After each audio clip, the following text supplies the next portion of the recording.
The signal came in broken.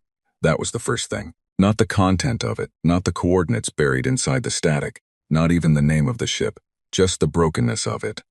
The way it limped across 3 relay stations and arrived at Galactic Council Space half dead, like something that had crawled a very long way to collapse on a doorstep. Comms Officer Dila of the Solani fleet was the first to receive it. She sat with her 4 upper fingers pressed flat against her translation console and listened to the broken thing repeat itself for 40 seconds before she called her superior. Her superior called his. By the time the signal reached the Galactic Council chamber on Veth Station, it had been cleaned up, reconstructed, and decoded. It had also been determined to be 3 days old. 3 days. The chamber held 11 seated representatives, one from each recognized species of the Galactic Coalition. The room was wide and pale and shaped like the inside of a shell, curved walls angling inward toward a central dais where the decoded signal now played through a speaker in a loop. Kalos Dawn to any receiving station. We have sustained critical damage. FTL drive offline, life support at 41%. We are drifting in the null corridor at coordinates. Static. 312 crew aboard. We have wounded. We are not. More static. Please respond. Kalos Dawn to any. The loop ended. The chamber was quiet. Admiral Keth of the Solani spoke first. He was old by Solani standards, which meant he was extremely old by any standard, and his voice carried the particular flatness of someone who had spent a long time being right about terrible things. The null corridor, he said. It was not a question. He was simply stating the problem out loud so that the room understood the problem. The Thorak representative, a heavy-set diplomat named Voskara, pulled up a star map. The null corridor was marked in gray. Gray in the standard coalition cartographic language meant, do not enter without extraordinary cause. It was a long, narrow region of space where the physics of faster-than-light travel simply stopped cooperating. Ships that tried to jump in the corridor came out sideways, or came out dead, or did not come out at all. The Kareth Empire held the corridor. Not officially, they had never officially claimed anything, but their patrol fleets moved through it freely, and any coalition vessel that lingered too long tended to disappear. Kalos Dawn was a coalition research vessel. 312 crew. It had been conducting approved surveys at the corridor's edge when something had gone wrong. Keth did not need the rest of the signal to build the picture. He had seen this shape before. How long has it been drifting? Asked the Vreth representative, a small creature named C who communicated through a translation collar. At minimum 3 days, said the Solani communications aide who had brought the signal to the chamber. Possibly longer if the signal was delayed at the relay, and the Kareth patrol patterns in that sector. The aide pulled up a second display. The patrol lines moved across the corridor like slow, deliberate fingers. No one said anything. They did not need to. The room understood the shape of the problem completely. A ship adrift in the null corridor, FTL offline, life support failing, with Kareth patrol fleets moving nearby and 3 days already gone. The mathematics of the situation were not complicated. They were just very clean and very final. Keth set his palms flat on the table. The corridor is inaccessible to FTL travel. Any rescue vessel approaching on sublight would take. He glanced at the aide. 4 to 6 days from the nearest coalition position, at best. 4 to 6 days for a ship that is already at 41% life support. With wounded aboard, Keth paused, and would be doing so in range of Kareth patrol fleets. C's collar translated a clicking sound. What is the current status of Kareth Coalition diplomatic relations? Several people in the room found something else to look at. Strained, said Keth, which was the diplomatic word for. If a coalition vessel enters that space with weapons and starts a fight, the resulting war will cost more lives than the 312 currently dying on. Kalos Dawn. The room absorbed this. The Vreth senior delegate, a species known for their extraordinary patience, spent 40 seconds in complete silence before speaking. We should formally acknowledge the signal, he said. Record that it was received. Document that rescue was assessed and deemed unfeasible. Yes, unfeasible. And extend formal condolences to the families. More silence. It was the Thorak delegate who finally said what was in the room. 312 people. Yes, on a ship that is still transmitting. The signal is on a loop. It may be automated by now, or it may not be. No one answered him. At the back of the chamber, in the observer's row, a long curved bench reserved for junior delegates and non-voting species representatives. A human sat. Lieutenant Commander Sarah Voss of the Earth Coalition Fleet. She was 38 years old, dark-haired, and had the particular quality of stillness that comes not from calm, but from the deliberate suppression of its opposite. She had been in this chamber for 2 hours. She had sat through a trade dispute regarding Solani mineral rights, a procedural argument about the scheduling of the next full council session, and now this. She had said nothing. Now she raised her hand. Keth looked at her the way he looked at most things that were smaller than he expected and occupying space in his field of vision. The human observer. Lieutenant Commander Voss. She did not stand. What's the fastest sublight route into the corridor? The room shifted. Keth's expression did not change in the way a human face changes, but something moved behind it. There is no rescue mission being planned, he said. I know. I'm asking about the route. For what purpose? Voss looked at the star map that was still displayed on the central dais. The null corridor in gray. The last known position of Kalos Dawn. Marked with a small, still blip. Information, she said. Keth looked at her for a moment longer than was necessary. Then he looked at his aide. Give her the charts. The aide looked uncertain. Keth repeated himself. The aide transferred the corridor navigation data to Voss's console. She looked at it for 11 seconds. Then she stood, picked up her data tablet, and walked toward the chamber exit. Lieutenant Commander. Keth's voice followed her. The human fleet. You have 3 vessels in this sector. All of them are. He paused, selecting words. Aged. Lightly armed. The Kalos Dawn. Crew includes Solani, Thorak, Vreth, and 4 other species. It does not include humans. Voss stopped at the door. There is no rescue mission, Keth said again. You said that. She did not turn around. I heard you the first time. She left. The chamber was quiet again. C's translation collar clicked. What will they do? No one answered, because no one knew. The human species had been part of the coalition for 40 years. They were the youngest member, the smallest fleet, the shortest history. In 4 decades, they had distinguished themselves in minor ways. A few good engineers, a medical technique that turned out to be useful, a tendency to show up at humanitarian disasters with more supplies than expected. They were not known as a military power. They were not known as explorers. They were not known for very much at all, in the way that young things are not known yet. They won't go, said the Vreth delegate. They have 3 ships, against Kareth patrol fleets.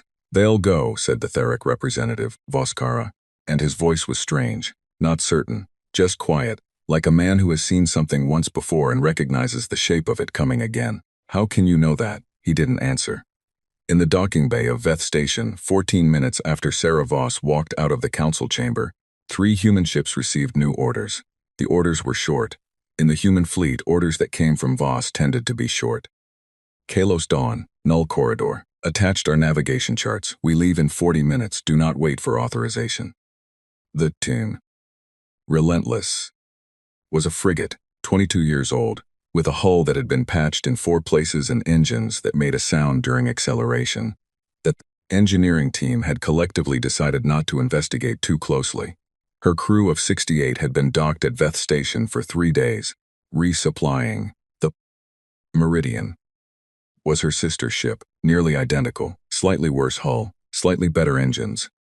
Cold Patience was different, a smaller vessel, built for long-range operations, carrying a crew of 30 and the kind of sensor suite that cost more than the ship itself. She had been doing survey work near the station. None of these ships were warships. Not really. They were deep-range vessels, the kind you sent somewhere far away when you needed something done quietly. 60 minutes after Voss left the council chamber, all 3 ships undocked. The council was still in session. They had moved on to the formal resolution, the language of the condolences, the official recording of Kalos Dawn as lost. When the docking bay master's report came through, Keth read it. He set it down. He looked at the star chart on the wall, at the gray of the null corridor, and at the Solani communications data, showing the 3 human ships already moving at full sublight speed on a heading that matched, exactly, the route to the last known position of Kalos Dawn. The Vreth delegate leaned over. What is it? Keth looked at the report for another moment. The humans are already gone, he said. No one spoke. The Kalos Dawn. Signal continued to loop through the chamber's speakers, filling the silence with its broken, crawling distress call. 312 crew aboard. We have wounded. We are not. C's collar clicked once. Gunware? She asked, though she already knew. Where we said it was impossible to go, said Keth. He turned the signal off. The chamber was very quiet. Somewhere in the blackness between known space and the null corridor's gray mouth, 3 old ships were moving toward a place that the most powerful species in the galaxy had just formally declared a grave. On the Relentless. Voss sat at the navigation console and stared at the charts. The corridor was 6 hours out at their current speed. She had 6 hours to plan something that the Coalition's greatest strategic minds had taken 20 minutes to rule impossible. She had a cook named Bosco who had once mentioned he'd watched lots of field surgery videos during a long deployment. She had an engineer named Tiv who was 22 years old and had once fixed a drive core with a wire, a clamp, and a comment that there was no reason that shouldn't work. She had 68 people on this ship alone, who had heard the mission brief, and not one of them had asked to be let off at the station. Not one. She looked at the gray mouth of the corridor on her screen. 312 people. 3 days gone. Voss made a note in her mission log. She didn't write impossible, or, and unlikely, or low probability of survival. She wrote the only word that mattered, the only one she had ever needed. En route. She closed the log and started on the tactical plan. Relentless. Moved. The Meridian. Moved. And Cold Patience. Running quiet and dark at the edge of detection range, moved last and fastest, sliding into the black with her sensors on and her name for once. Something that felt exactly right. Behind them, Veth Station grew small and then disappeared. Ahead of them, the null corridor waited. And on. Kalos dawn. In the dark and the failing air, someone was still pressing a transmission button, still sending the signal. Still after 3 days, refusing to stop. They didn't know anyone was coming. But they had not stopped sending. That mattered. Voss thought it mattered very much. The null corridor had a smell. That was the first thing that surprised Ensign Yara Lint, 19 years old, who had never been in anything like it before. She was seated at the secondary sensor console on the Relentless. And when the ship crossed the corridor threshold, she looked up from her readouts, expecting nothing in particular, and instead her nose told her something was different. It was not a real smell. She knew that. The ship's air hadn't changed. But something in her brain translated the soft wrongness of this space into a sensation that lived in the back of the throat, low and gray, like old rain. The FTL drive had gone offline at the threshold exactly as the chart said it would. No spark, no alarm, no dramatic failure. Just a quiet absence where the jump capability used to be. Relentless. And the Meridian. We're running on sublight now. Engines working at full capacity to maintain speed that was, by the standards of deep space travel, very slow. The Cold Patience had gone dark 2 hours before the threshold and had not checked in since. That was the plan. Voss stood at the center of the bridge. She had been standing for most of the last 6 hours. Not pacing, standing. Still in the way that a wall is still. The navigation charts from the council were spread across 2 screens, and she kept looking at them in the way that someone reads a document they are trying to memorize, not understand. Corridor is quiet, said Petty Officer Don from the long-range sensor board. No contacts. For now, said Voss. For now, agreed Don, who had been in deep space for 11 years and understood the phrase. For now. In the precise technical sense it was intended. In the small observation bay 2 corridors aft, a Solani named Leth Koss sat with her knees folded under her, and her 4 fingers wrapped around a cold cup of something the humans called tea. She was not crew. She was an observer. A junior diplomatic aide who had been aboard Relentless when it departed Veth Station, visiting as part of a cultural exchange program that now felt, in retrospect, extremely poorly timed. She had not asked to be let off at the station either. She was not entirely sure why. She watched the corridor through the bay window and tried to understand what she was seeing. Space looked the same here mostly. Stars. Dark. The same dark that lived everywhere between everything. But the stars were slightly wrong. Their positions shifted just enough to make her navigational instincts produce a low-frequency anxiety she couldn't locate or dismiss. The humans moved around her with the brisk practicality of people who had decided where they were going and were not in the business of discussing it further. She tried to catalog them the way a good diplomatic observer should. The cook, Bosco they called him, was not cooking. He had converted the mess hall into something resembling a medical bay, pulling supplies from storage lockers and watching, on a small screen propped against a condiment dispenser, a series of instructional videos about field triage. His lips moved slightly as he watched. He paused occasionally to practice a hand position on a rolled-up towel. He had explained to her once 2 days ago that he had no medical training. He had explained this the way someone says, "I don't really know how to swim," right before they jump into a river to pull out a drowning child. The sentence existed. It had no practical relevance. Lethkos had spent 40 years studying human behavior as a discipline. She had read 17 separate academic texts on human psychology, sociology, and what the Solani called mammalian irrationality tendencies. None of them had quite prepared her for Bosco standing in a mess hall, practicing tourniquet technique on a dish towel. The first Kareth ship showed up on sensor at hour 3, then the second, then the third. 3 contacts, Don said. His voice was the same as it had been when the corridor was quiet. Kareth patrol configuration. Moving to intercept. Voss looked at the screen for 2 seconds. Formation, standard patrol triangle. They're moving at, he paused. That's fast. They were waiting, said Voss. It was not an accusation, just a statement about the shape of things. They know we're coming, or they know someone's coming, said Navigator Hale, who was 26 and excellent at fine distinctions. Same result. Voss moved to the tactical display. Get me. Meridian. The comm opened. Captain Rowe of the Meridian appeared on screen, compact, dark-skinned, with the look of someone who had already run the numbers and was interested in what Voss's numbers said. 3 Kareth, said Rowe. Said Voss. A pause. I have an idea, said Rowe. I have the same idea. It's a bad idea. All the good ideas lead back the other way. Rowe smiled. It was the kind of smile that appears on faces when people have made a decision and are now just waiting for the rest of reality to catch up. The comm closed.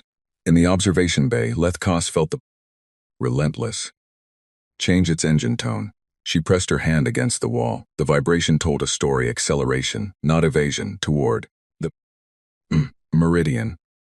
Split right, the relentless. Split left. 2 human frigates, outdated, patched, moving at top sublight speed directly toward 3 Kareth warships.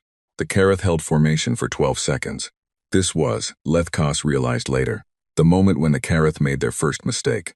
They expected the humans to behave in a way that a tactically rational species would behave when facing 3 warships with 2 smaller vessels. They expected deceleration, defensive formation, perhaps an attempt at communication. They got none of those things. What they got was relentless. Accelerating into a maneuver that the Kareth tactical database apparently did not have a proper category for.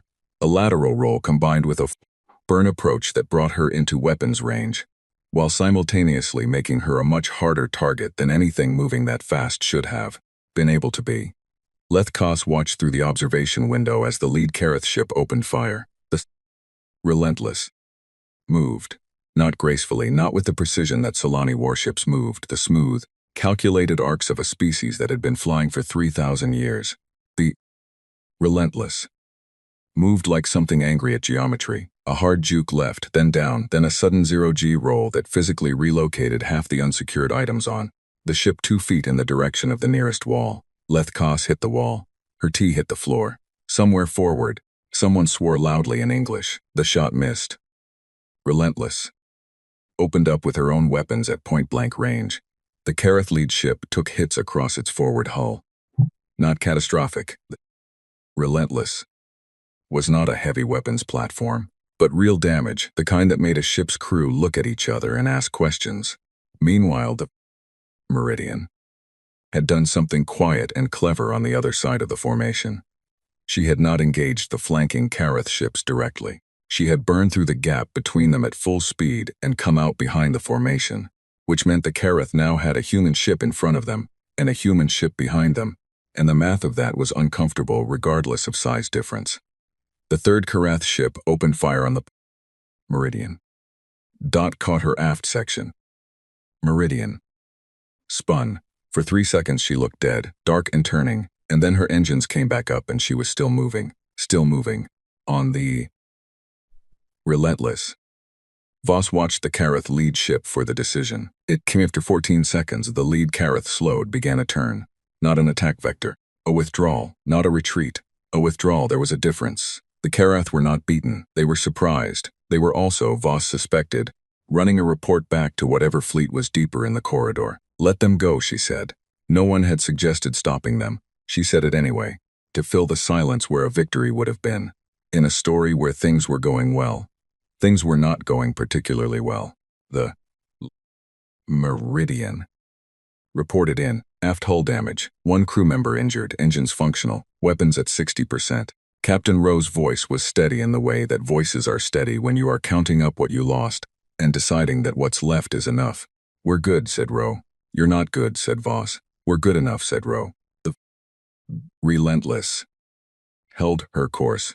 The Meridian Road fell back into formation, and somewhere behind them both, cold patience recorded everything, the patrol's positions, the withdrawal heading, the timestamp, and sent it on a narrow beam signal to nowhere in particular.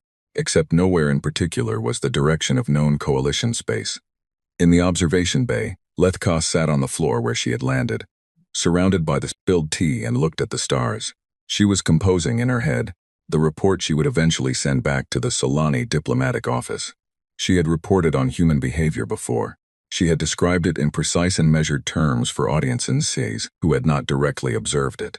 She was having difficulty finding the precise and measured terms for what she had just seen. The humans had gone into a patrol engagement without numerical advantage, without tactical superiority, without the element of surprise, and with ships that the Karath would classify as light civilian-grade tonnage. They had done this without discussion, without visible anxiety, and without the slightest suggestion that the alternative, turning around, was a thing that existed in their consideration. Not courage, exactly. Lethkos had catalogued courage in many species. Courage was what you called it when a being overcame fear. These people did not look like they were overcoming anything. They looked like they were doing their jobs.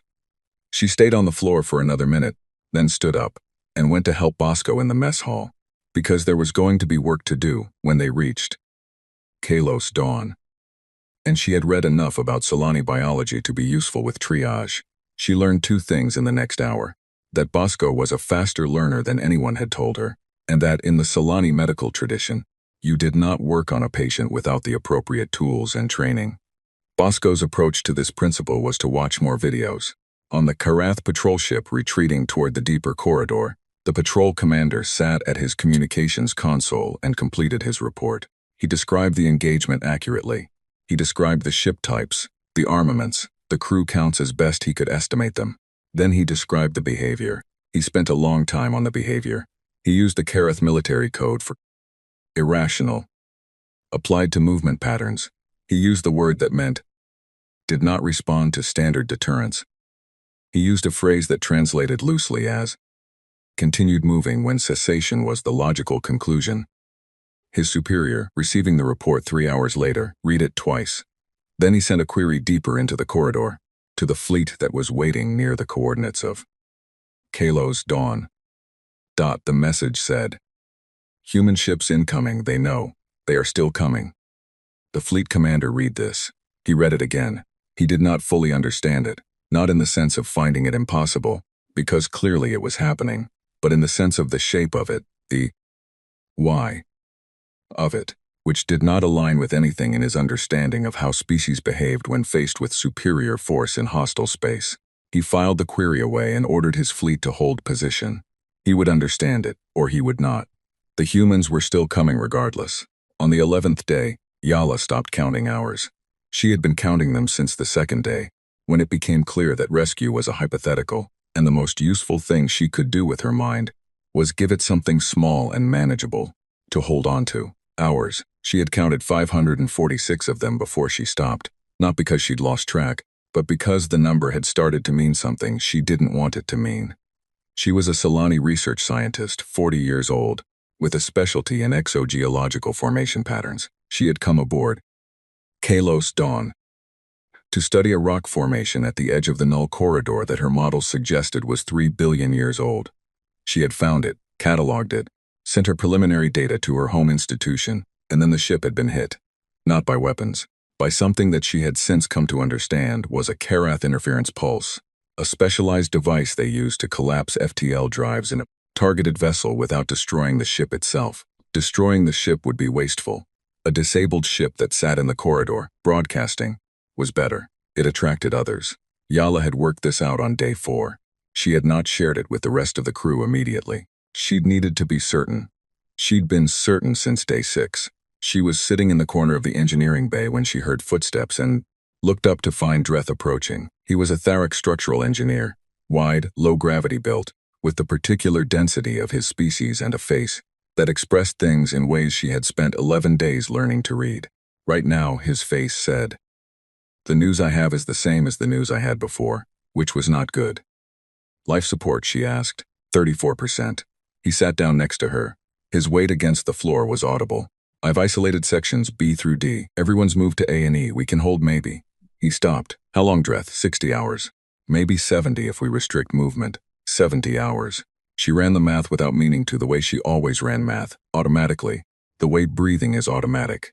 At best, a rescue ship from the nearest coalition position was 4 days away. 96 hours. Against 70. She had run this math on day 2, on day 5, and again this morning, hoping the variables had changed. They had not changed. She looked at the ceiling. The Kalos dawn was dark except for the amber emergency lighting, which gave everything the color of old wood and made the faces around her look like old photographs. "How many people are asleep right now?" she asked. "Half, maybe more." He was quiet for a moment. "It conserves oxygen." She nodded. 212 of the 312 crew were functional. 60 had minor injuries. 40 had serious injuries that were being managed by the 2 doctors on board. Several were critical. Several were no longer. She did not finish the thought. "The signal?" she asked. "Still transmitting." "It'll transmit until the power fails." He paused. No response. No response. 11 days and no response. The Galactic Coalition, the greatest collective of species in the known galaxy. The body that had 1,700 warships and 4,000 diplomatic personnel, and a standing emergency rescue treaty that every member species had signed, had sent no response. Yala understood why. She had the same information they had. The math was the same math. She held no bitterness about it, which was one of the things she liked least about herself. She was very good at understanding reasons, and reasons did not keep people alive. Dreth shifted. "I want to move the critical patients to Section A. The air quality is better there." "Do it." He stood. He stood in the way that large tired things stand, carefully, in stages, saving the energy. He looked at her for a moment, and in the amber light, his face said something she recognized. The look of a person who has made peace with a thing and is now waiting for the thing to arrive. She had seen that look in the mirror 2 days ago. She had not looked in the mirror since. Dreth was halfway to the door when the signal console beeped. Not the distress loop, the receive channel. They both stopped. The beep came again. Yala crossed the room in 4 steps, which was fast for her, and pulled up the console. The signal was narrow beam, encrypted with a code block she didn't recognize. She put it through the translation matrix and read it twice before she said anything. "Dreth." He came back. She stepped aside, let him read it. He read it. Then he read it again. Then he said quietly, in his own language, an expression that Yala's translator rendered as, "The ground is moving." The message was short. "Kalos Dawn, this is Lieutenant Commander Voss, ESV Relentless Earth Coalition Fleet. We have your position. We are approximately 9 hours out. We have 2 additional vessels. We will reach you. Please confirm status and prepare for emergency docking. Do not alter your current position. Do not attempt to move. Hold on." Yala read it a 3rd time. She had spent 11 days building a version of reality in which no message came. She had constructed that reality carefully and lived in it thoroughly, because the alternative, the version where something came, was a weight she could not carry without somewhere to put it down. Now she had somewhere to put it down. The wall she had built to keep herself functional held for about 4 seconds. Then it didn't. She sat down hard on the console chair and pressed both her hands over her face and breathed in the way you breathe when something has broken in you that you didn't know was being held together. Dreth stood next to her. He did not speak. He put one large hand on her shoulder and kept it there, which was everything. After 2 minutes, she took her hands away from her face. "Humans," she said. It was not a question. It was not even really surprise. It was something else. A sound you make when the universe does something that doesn't fit in any category you had prepared for it. "How many ships do humans have in this sector?" Dreth asked. 3. She looked at him. "They have 3 ships." Dreth absorbed this. He looked at the message again. Then he looked at the star chart on the wall, where the gray of the null corridor surrounded them on all sides, and the Karath patrol zones moved like shadows. "They came through the corridor on sublight," he said. "That's the only way through." Another silence. "Past the Karath patrols, yes." Dreth made a sound that was not quite a word. It was the Theric equivalent, as close as Yala could tell, of standing in front of something large and having no language for it yet. "I need to tell the crew," she said. Yes, she stood. Her legs were steadier than she expected. She picked up the shipwide comm and pressed the channel. Her voice, she noticed, was also steadier than she expected. "Attention all. Kalos, Dawn. Crew, this is Dr. Yala. We have received a response to our distress signal." She stopped for one breath. "The Earth Coalition fleet has located us. They are 9 hours out, 3 vessels. They are coming." Silence across the shipwide channel. Then from somewhere deep in the vessel, Section E, she thought near the crew quarters, a sound started. Not a word, a sound. The kind that comes out of people when something that was wound very tight is allowed, finally, to release. Others joined it. It was not a cheer. Exactly. It was rougher than a cheer. It was the sound of 200 people who had spent 11 days not making that sound. In the corridor outside, the Kareth fleet was aware. It had been aware since the patrol report. The fleet commander had repositioned his 12 vessels in a configuration that served 2 purposes. It blocked the most direct approach to Kalos Dawn, and it gave him excellent lines of fire on any approaching ship. He had also been told, through informal intelligence channels, that the ships approaching were 3 light frigates from the human fleet. He had their specifications in his tactical database. He had read them. He had read them with the kind of attention you pay to information that is factually accurate and simultaneously absurd. 3 ships, light armament, old class, against 12 warships and a disabled vessel he had been using as bait for 3 weeks. He understood the situation mathematically. He had understood it since the patrol's first contact report. What he did not understand, what was sitting in the back of his tactical mind like a stone in a boot, was the behavior. His patrol had fired on them. His patrol had damaged 1 vessel, and they had kept coming. In his experience, when something was hurt and outmatched and rational, it stopped. These things were not stopping. He did not yet have a word for what they were doing. He pulled it over in his mind and found no category for it. On the relentless, Voss received. Kalos Dawn. His confirmation signal 9 minutes after she sent hers. The confirmation included a detailed crew status report. Yala had put it together in 20 minutes, which was faster than Voss had expected, and told her something useful about the scientist, and a layout of the ship's current structural state. She read it once. She passed it to Meridian. She called. "Cold patience." On the narrow band. "Cold patience." Responded instantly. This was unusual.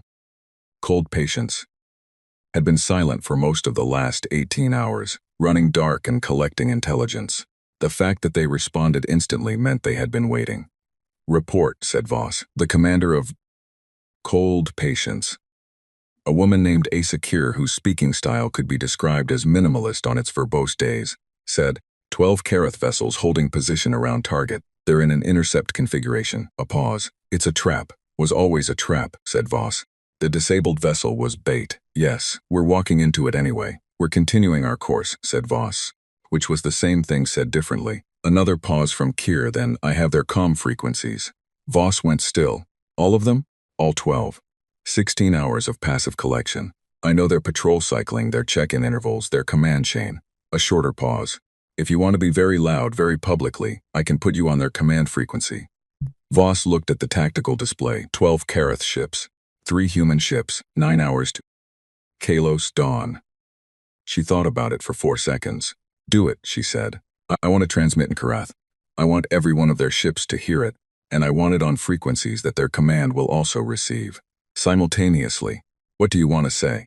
Voss picked up a pen. She still used a physical pen, which Hale had once described as extremely her, and wrote 6 lines on a notepad. She held it up to the camera. Kerr read it. There was a sign. "That's a bluff," said Kerr, partially. "The part about backup ships is a bluff. The ship ID numbers are real. They exist. They're not coming." Voss set the pen down. "But the Kareth don't know which part is the bluff." A shorter silence. "Understood," said Kerr. 40 minutes later, on all active Karath frequencies in the null corridor, a signal went out. It was in Karath military communication standard, without encryption, broadcast wide. It said, "To all Karath vessels in grid sectors 7 through 14. This is Lieutenant Commander Voss, Earth Coalition Fleet. We are aware of your positions. Your fleet configuration, ship IDs, and patrol schedules are logged and transmitted to Coalition space. We have listed your vessels by registration number. Then it listed them, all 12 by number.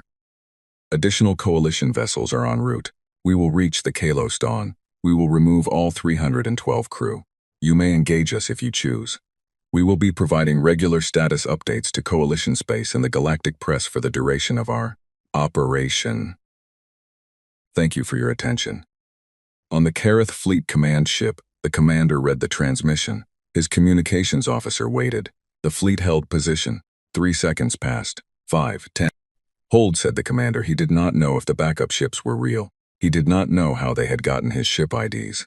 He did not know what kind of species sent a message like this with 3 ships against 12. He held, because the message had done something that no weapon yet had managed. It had introduced doubt, and the humans were still coming.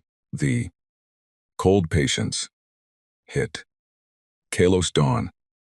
Hard. There was no gentle way to dock without a functioning airlock alignment system, and Kalos Dawn. His alignment system had gone offline on day 4.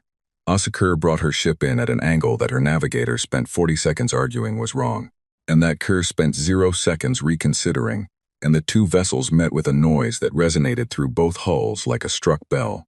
Then the cutting started. Cold Patience had an emergency breach kit in her maintenance hold that was technically for asteroid mining operations and had never been used for anything. The 2 engineers who pulled it out had to read the manual, which was 8 pages long, while standing in their suits in the connecting corridor. One of them read it aloud. The other listened and worked. They cut through in 14 minutes. Dreth, on the other side of the hull, heard the cutter before he saw the light come through. He had assembled the critical condition patients near the cut site, 22 of them, on stretchers improvised from storage panels and suit material, and he stood back as the hull opened and a young human face appeared in the gap, wearing a suit and holding a plasma cutter, and looking exactly like someone who had just done something they were not supposed to be able to do, and was moving on to the next thing. "You Dreth," said the human. "Yes," said Dreth. "Good, I'm Tiv." The human climbed through the gap and immediately started looking around at the engineering bay with the rapid visual assessment of someone taking inventory. "Voss says you know this ship's engine room. I need a co-pilot, eh?" Dreth looked at him. "I'm a structural engineer." "Right." She said that too. "Do you know which end of the ship moves?" "Yes." "Good enough. These are your critical cases." He pointed at the stretchers. "Yes. We're moving them first. Can you walk me through the engine room layout while we do that?" He was already lifting the first stretcher, with the ease of someone who had lifted many heavy things and would lift many more today. "I can multitask." Dreth found himself lifting the other end of the stretcher. He did not entirely know how that had happened. On the relentless, now hard docked against Kalos Dawn. Port access on the other side. Bosco had stopped watching videos. There was no more time for videos. There was only time for the thing itself. He had his station in the relentless mess hall, which he had reorganized with the help of 3 volunteers into something that was not a medical bay, but was doing the work of one. He had clean surfaces. He had the supplies from storage. He had the 2 volunteers reading instructions aloud from the same tablet he had been studying for the last 2 days, and he had a line of patients coming through the docking connection that was growing faster than he could process them. He had also, somewhere in the last 2 hours, stopped thinking of himself as a cook. Not consciously, not as a decision he made, just. At some point his hands stopped being cook's hands and started being whatever these hands needed to be, and the thinking and the doing merged into a single continuous movement that left no room for the category error. The first patient was a Vreth with a compound fracture of the upper limb and 3 days of immobilization done incorrectly. Bosco looked at it, looked at his notes, and did what he could. The second patient was a Solani with respiratory distress from the bad air. That was easier. The third patient was a human, one of the research team, a woman in her 30s who had a head injury that Bosco wasn't equipped to assess fully, and he looked at her and said, "I need to tell you something." She looked at him through half-closed eyes. "I'm not a doctor," he said. "I'm the cook." She blinked. "I'm going to keep you stable until we get you to someone better, okay?" She moved her mouth. It might have been. Okay. It might have been her name, he wasn't sure. "Good," he said and got to work. Behind him at the door to the mess hall, one of his volunteers, a 19-year-old named Ren, who had signed on to this mission as a communications specialist and was now handing Bosco instruments and not crying, said quietly, "She's going to get us killed." It took Bosco a second to understand who. She was. Voss, he didn't look up. She said everyone. She won't leave until everyone's aboard. Wren's voice was not accusatory. It was the voice of someone stating a thing they needed to say out loud. There are still 40 people on that ship and the Kareth fleet is. Load the next group, said Bosco. Wren stopped. I know, said Bosco. He still didn't look up. His hands were busy. Load the next group. Wren loaded the next group. Outside, the Kareth moved, not all of them. Not the full fleet. The fleet was still sitting at their holding position, still uncertain, still running the math on the bluff and finding no clean answer. But a single Kareth vessel broke from the formation and accelerated on a flanking vector, and the relentless sensor operator Don called it the moment it moved. Single contact, flanking, 8 minutes to weapons range. Voss heard it from the docking corridor, where she was personally helping move a stretcher. She set the stretcher down, handed it to the person behind her, and walked to the nearest comm panel. Meridian. Take the flanker. Rose's voice came back immediately. On it. Meridian was already undocking from her own connection point. She had finished her section's evacuation, 206 people transferred, and she came around Kalos Dawn's hull like she had been waiting for the order. She had been waiting for the order. The Kareth flanker saw the Meridian coming and adjusted. They traded fire at medium range, 3 exchanges, back and forth, neither giving ground. Meridian took a hit to her midsection that knocked out 2 compartments and injured 6 crew. She kept firing. The flanker, facing a damaged ship that was not retreating, and was in fact accelerating toward it, did something that its commanders would later struggle to explain in their debrief. It pulled back. Not because it was losing, not because it was damaged, because the math had stopped being the kind of math it understood. Kalos Dawn. The evacuation was 30 minutes from complete. Dreth was in the engine room with Tiv, and he had in the last hour learned things about piloting that he had never expected to know. Not because Tiv had taught him in any formal sense, but because Tiv talked constantly while he worked, narrating his actions, explaining his reasoning, asking questions in a way that was less about getting answers and more about thinking aloud.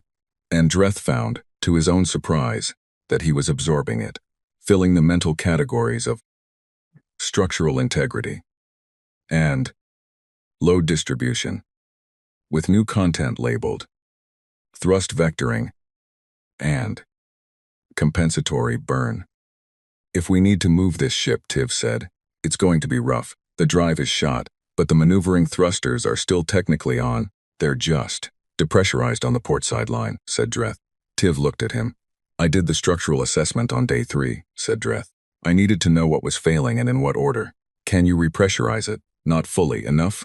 Enough, said Tiv, who had the engineer's talent for transforming technically adequate into a plan. It took them 20 minutes. In those 20 minutes, Dreth was aware that he had stopped functioning as a passenger on this rescue and had become, in some quiet way he didn't fully have words for, a part of it. He was carrying one end of this thing. The weight of it was distributed between him and the small, relentlessly practical human across the engineering console from him, and the weight was therefore bearable. He was not sure what to do with that realization. He filed it on the relentless. The count reached 280. 290, 300. Voss was in the docking corridor. She was counting herself, cross-referencing against the manifest she had memorized. She knew these names, all 312. She had read the manifest 4 times on the approach through the corridor. 305. 12 still aboard, said the framebay. Kalos Dawn. Crew liaison through the comm. Where? Forward compartments, Section F. It's sealed. The door mechanism failed. Section F. She had the ship layout in her head. Section F was 4 corridors forward. Meridian was trading fire with the Kareth flanker. The rest of the fleet was moving, slowly but moving, closing the distance. Voss looked at the manifest. She looked at the corridor forward. She looked at Hale standing behind her. I need a cutter and 2 people who know structural systems, she said. Hale opened his mouth. Don't. He closed his mouth. Then he handed her the cutter from the emergency kit on the wall. Because it had been there since the docking, and they both knew she had been aware of it the whole time. She went forward. The 4 corridors were dark, emergency amber, long shadows.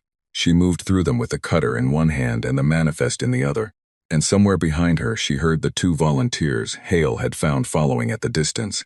That sensible people follow someone who is going somewhere that isn't safe.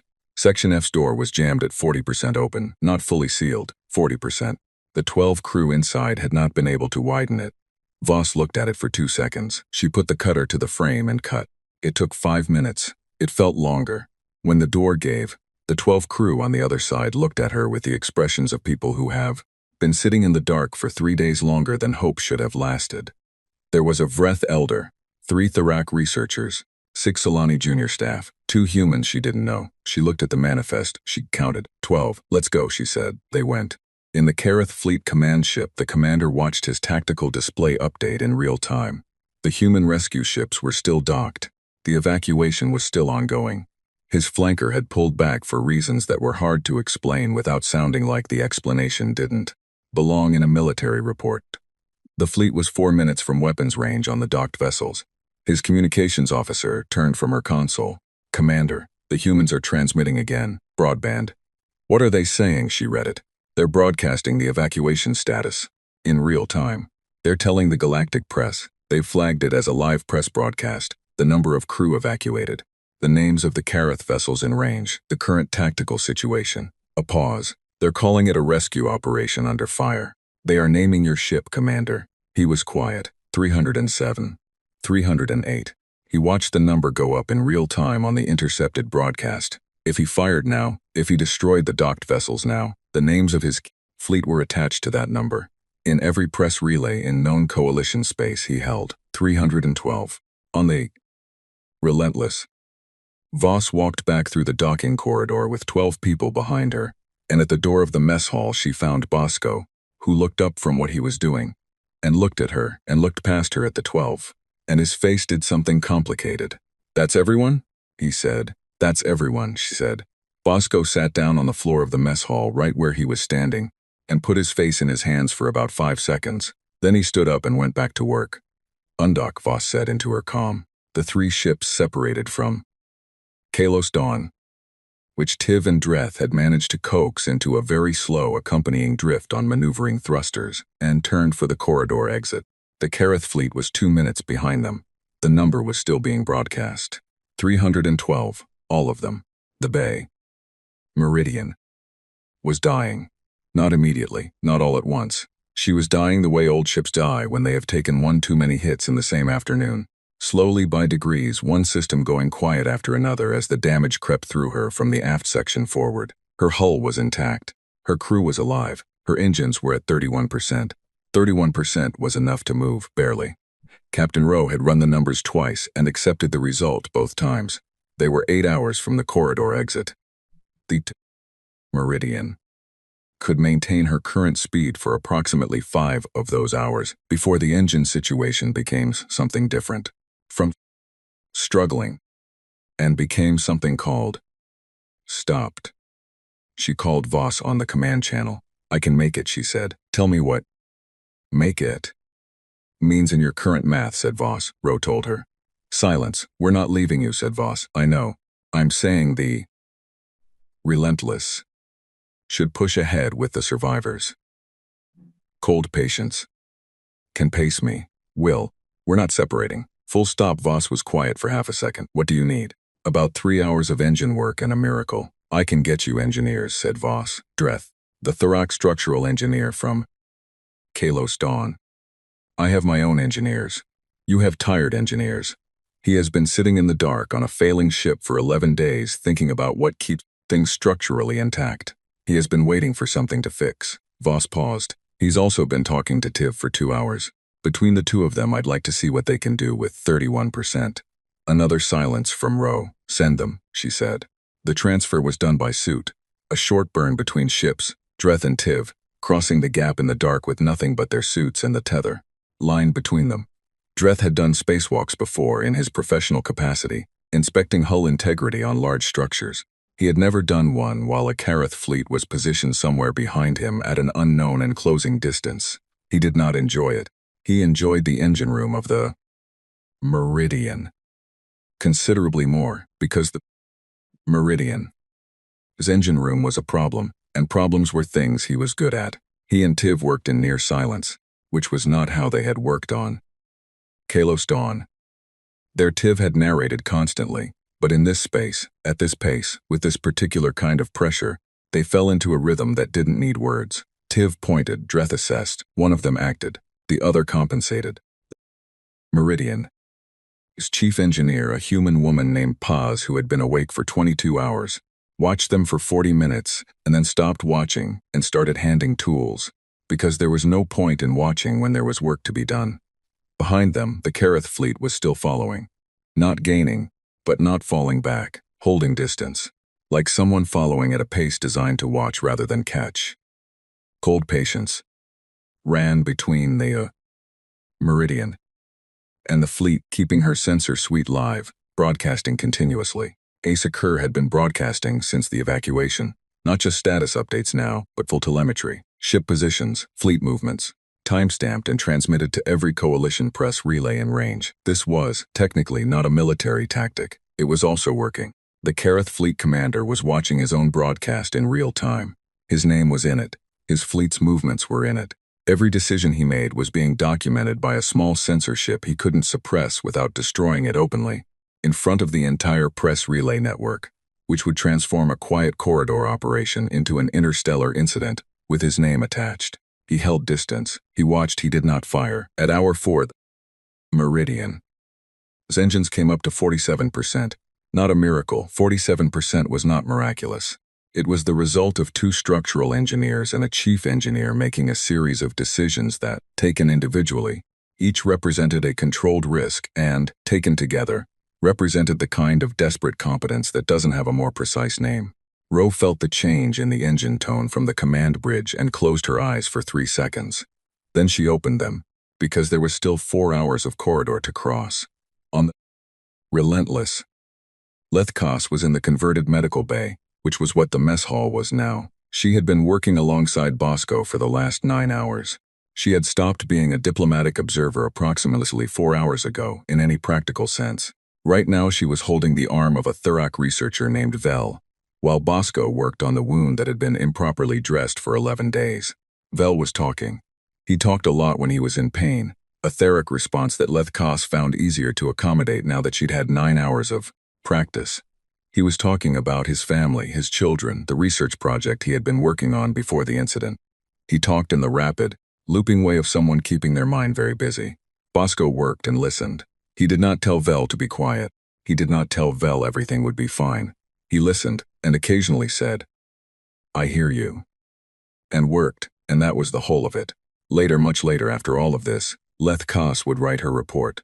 She would spend considerable time on this moment, not because it was dramatic, because it wasn't, because a man whose official designation was ship's cook sat in a converted mess hall at the end of a 19-hour emergency procedure and listened to a patient talk about his children, and that was the thing she most needed to convey.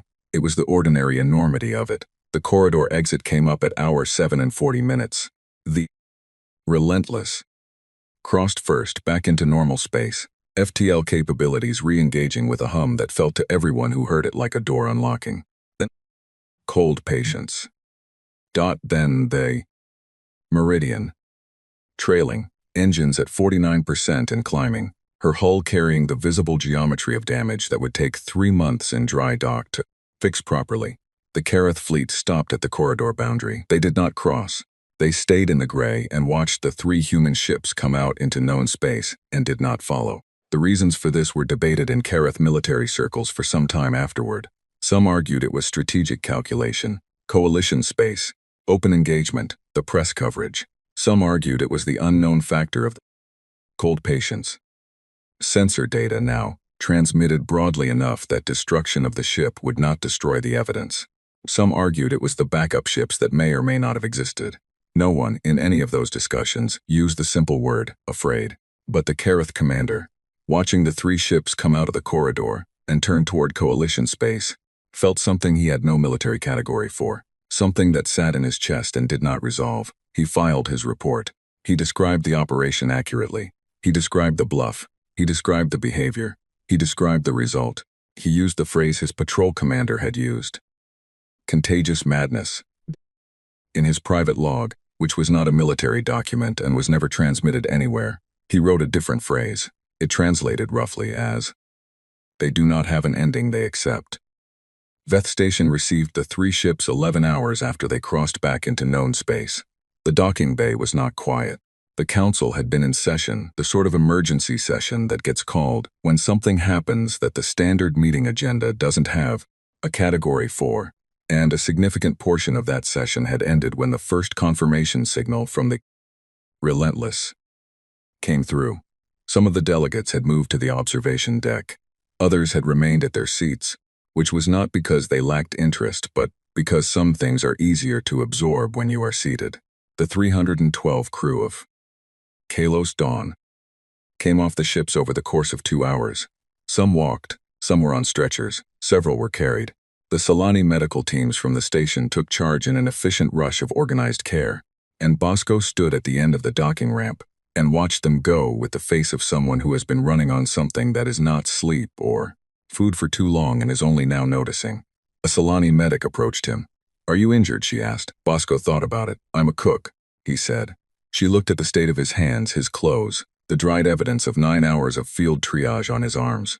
"Do you need medical attention?" she asked again. "I need a chair," he said. She gave him one. Dreth came off the Meridian with Tiv at his side, and the two of them stood together on the docking bay floor for a moment, with the particular quality of people who have shared a tight space and hard work for too many hours and are now adjusting to the fact that the space has opened up. "You're a good engineer," Tiv said. "I'm a structural engineer," said Dreth.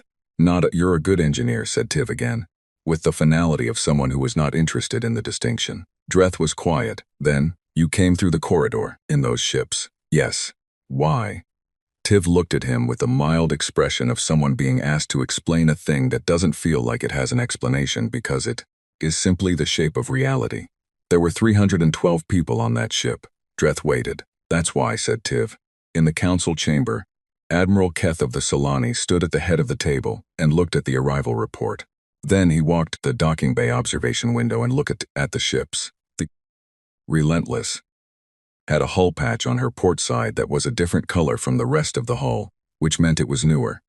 The Meridian had visible scoring along her aft section and one nacelle that was not sitting at the correct angle. Cold Patience looked intact but had run her systems hard enough that her heat signature was still elevated, which showed on the station's sensors as a warm orange glow. He had known these ships were coming. He had received their status reports throughout the operation, via Cold Patience transmissions. He had been in the chamber when the number reached 312. He had not expected to feel what he was feeling now, which was something he had no precise name for in the Solani emotional taxonomy. He was still standing at the window when he heard Voss enter the chamber behind him. He turned. She looked exactly like someone who had been awake for 30-plus hours, which was not a military or diplomatic comment, but simply true. Her uniform was in better shape than Bosco's. Her face was the same flat, contained thing it had always been, except that underneath the containment something was happening that had not been visible before. Tiredness, probably. The release of something that had been held in place by will for a long time.